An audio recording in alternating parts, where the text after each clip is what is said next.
ok bàbá ìlú bó la wà yìí. Adó Èkìtì la wà, Èkìtì state. kí ni èrèdí tẹ́yìn náà fi dúró báyìí sà. Ìdí tí mo fi dúró ni pé inú mi dùn pé ká gba òmìnira ká kò lábẹ́ àwọn Fúlàní àtàwùsá amúnisìn. Káà náà wá ní òmìnira kí àwọn ọmọ wa kán lè ríṣẹ́, ebi tó ń pa àwọn èèyàn wọ̀nyí kó lè dínkù. Nísìnyí gbogbo àṣetagìrì a fẹ́ dìde pé ilé tó lọ ilé rẹ̀ ti yá. Ilé àbọ̀ sínú oko. A rí i pé àwọn kan ti ṣe títí wọn bí aago mẹ́wàá aago mọ́kànlá ó ṣe wá jẹ́ irú táìmù lẹ́yìn ṣe ẹ̀yìn Èkìtì ṣe jáde síta. Àwa tí a jáde síta láàárọ̀ àwọn ọlọ́pàá wọn jẹ́ ká dúró DSS ní ibi tá a ti fẹ́ ṣe rálì yẹn àwọn DSS tó wà ń bẹ̀ they are more than 50 àwọn ọlọ́pàá tó wà ń bẹ̀ mọ́tò wọn is more than 30 oríṣiríṣi àwọn uniform people sójà gbogbo wọn náà wà ń bẹ̀ tá ń lé àwọn èèyàn tá a jẹ́ ká dúró síbẹ̀ tá a fẹ́ gbé àwọn tá a lọ ṣe ní ìdákọ́ńkọ́ kéréje àlọ́wọ́ sáyé tá a ti ṣe láàárọ̀ ni so but nísìnyí àwa tó máa ń lo ọgbọ́n tiwa pé a tún máa túṣe pé because wọn gbóhùn wa pé àwa ṣe ní Èkìtì àdọ̀jẹ́ ká mọ̀ pé àwa náà ṣe kó wá jẹ́ pé àwa nìkan ni ò ṣe ní Èkìtì àwa lára wọn o ọmọ Oòduà gidigidi ni wá tọkàntọkàn. Abẹ́kẹ́ sọ kí ni ṣé torí oríṣi méjì náà ń pariwo káàkiri àtúntò àbí òmìnira pátápátá èwo ni Èkìtì fẹ́ ń bẹ̀ èwo ni Èkìtì faramọ́. Ní ìpínlẹ̀ Èkìtì state èkán tá à ń fẹ́ ni Odùduwà republic Odùduwà nation no restructuring republic of Oòduà is what we want. ẹ ṣé bàbá wa no one Nigeria again. bọ́dà wa kílẹ̀ yín rí sọ sí ohun tó wà nílẹ̀ yìí. àwa faramọ́ kí Yorùbá gba òmìnira torí pé a ò fẹ́ dúró ní abẹ́ ìjọba amúnisìn mọ́. Torí àwọn Fúlàní Haúsá àwọn ni wọ́n ń kó wa jẹ. Gbogbo ọmọ Yorùbá a fẹ́ kájọ sowọ́sowọ́pọ̀ nílé lóko àti lẹ́yìn odi àwọn tó bá wà lẹ́yìn odi káwọn náà wá sílé kájọ ja ìjà òmìnira. Nítorí wípé àkókò ti tó láti padà sílé Oòduà gbè wá o. àṣẹ. Michael D. nǹkan tí mo kàn fẹ́ bẹ gbogbo àwọn ọmọ Yorùbá tá a wà ní àgbáyé ká bá fi mọ̀ ṣọ̀kan tá a fi ọwọ́ sowọ́pọ̀ ìjà yíya ìsìnkú àti ìjà nígbà tá a bá ti fi mọ̀ ṣọ̀kan tí ò bá ti sí ìfẹ́ ìjà yíya difficult fún wa so mo bẹ̀ gbogbo èèyàn àtàwọn ọ̀dọ́ ṣe rí traveller ni mí mo máa ń travel lọ gbogbo síbi tí mi ń travel lọ gbogbo ìlú tó wà ní south west gbogbo igbó tó wà ń bẹ̀ làwọn Fúlàní wọ́n ti gbà mọ́ wa lọ́wọ́ àwọn bàbá wa ò lè lọ oko mọ́ àwa gan tá a jẹ́ yùtù gan tá a bá pé ká padà sóko oko gan ò ṣe padà fún wa so Oòduà yìí òun gangan lọkàn wá fà sí òun gan la need òun gan la fẹ́ so abẹ àwọn èèyàn wa ká gbé Oòduà yìí ká fọwọ́sowọ́pọ̀ kó Oòduà yìí kó lè yẹ titi wa kó lè bọ́wọ́ sí wa lọ́wọ́ so gbogbo nǹkan tójú wa ń rí wọ̀nyí ojú wa ò ní máa rí mọ́ tá bá ti lè ní òmìnira òun ni kókó tẹ́ẹ̀ bá ti lè ní òmìnira bẹ́ẹ̀ gan kọ́ iṣẹ́ gan tó bá ti ní òmìnira ọjọ́ tó bá ti di ọ̀gá ló máa ní òmìnira rẹ̀ so abẹ àwọn èèyàn wa abẹ àwọn àgbà ilẹ̀ Yorùbá kan sọpọ́ọ̀tì wa àwọn YouTube kan sọpọ́ọ̀tì wa kí ìyà yìí kó lè dópin nǹkan táwọn bẹ̀ wọ́n fún nìyẹn. Dáàdi Yaya kílẹ̀ yín náà rí sí ọsẹ rẹ̀ tó wà lẹ́yìn. nǹkan tí a rí lọ́rọ̀ ìṣòro ogun já Nàìjíríà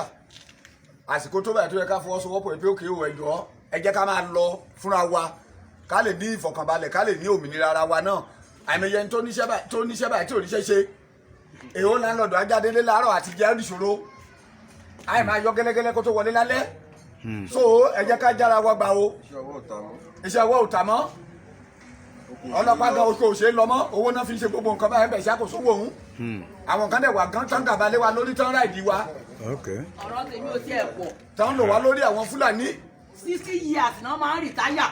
iṣẹ́ 60 years dáwà yìí o ìyálẹ̀ bẹ́ẹ̀ Nàìjíríà ti rìtáyà o Nàìjíríà ti rìtáyà bẹ́ẹ̀ni a fẹ́ lọlé wa àwọn kékeré kan very soon ẹ jẹ́ ká lè lé. à ń bọ̀ ẹ máa kọ́ ni. nǹkan kékeré lọ̀rọ̀ tèmi ọ̀rọ̀ tèmi ò dúpẹ́ kí wọ́n ṣàfihàn ní chance káráyè lọ sí ti ebi ń pààyàn onílé padà sílé àjọ padà sílé nǹkan tí mo ní sọ ń tèmi ni pé láti àárọ̀ títí di mú ewa inú mi ò dùn nítorí fúnfún action mi lè ní wọn ò jẹ́ kí n fò fìyàn àmọ́ mo mọ̀ pé action ṣì ń bọ̀ níwájú nítorí fún kíni a lè continue láti máa jẹ ìyà lọ lábẹ́ ọmọ ẹranko ẹranko ni Fúlàní a lè continue. ìwọ náà ń gbé. gbogbo nǹkan ló fi ní wá lára nílẹ̀ Yorùbá gbogbo nǹkan à ń san owó iná gégége owó epo gbogbo ẹ̀ ìgbà tí lockdown ṣẹlẹ̀ mo rí èèyàn lára àwọn ẹ̀gbọ́n mi ní north tó sọ pé wọ́n san 700,000 fóun àti owó COVID-19 èló ló sọ fún wa bí wọ́n nira wọn ọ̀sán oúnjẹ tó tún gbé wá oúnjẹ tó ti bu eléyìí tó ti bu tó lọ gbé wá sí wá fún wa níbà so ẹjọ́ ẹ̀yin bàbá wa ẹ̀yin ìyá wa ẹjọ́ ìdìde àkókò tó láti pé ká máa lọlé ká gba òmìnira ẹ̀yin tẹ́ wà lé Amẹ́ríkà ẹjọ́ ẹ má jẹ́ kó rẹ̀ yín ẹ ṣáà nǹkan tó ṣẹlẹ̀ sí wa lẹ́nu next action ẹ jẹ́ ká mọ̀ ẹ ṣe Odùduwà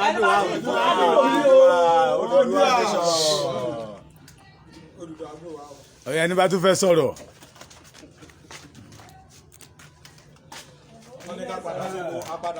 ẹ ṣe èmi ní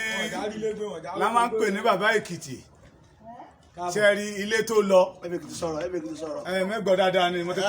pẹ́ lájú Ọlọ́run kí tètè alẹ́ ilé tó lọ bẹ́ẹ̀ ni wọ́n ní tí onílé bá ti ń fa àparí iṣu náà lẹ́jọ́ ó sọ pé ilé tó lọ nìyẹn àwa la ní àlùmọ́nì ọ̀rọ̀ ilẹ̀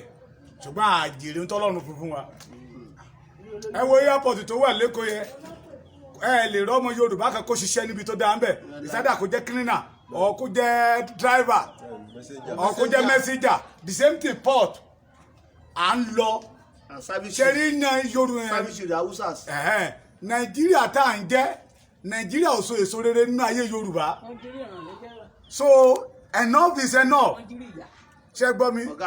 Odùduwà là ń lọ mo ní ọ̀rẹ́ tó fẹ́ jọyìn sójà torí pé kò gbọ́ èdè Haúsá wọn à mú now wọn náà fẹ́ ṣe recruitment àwọn DSCC àtàwa àti Igbo àtàwọn SARS tó mọ́ fún wa ní 93 àwọn Fúlàní ní kankan 535 a dẹ̀ ń pariwo one nation no more Nigeria Ekiti full support of Odùduwà nation enough is enough.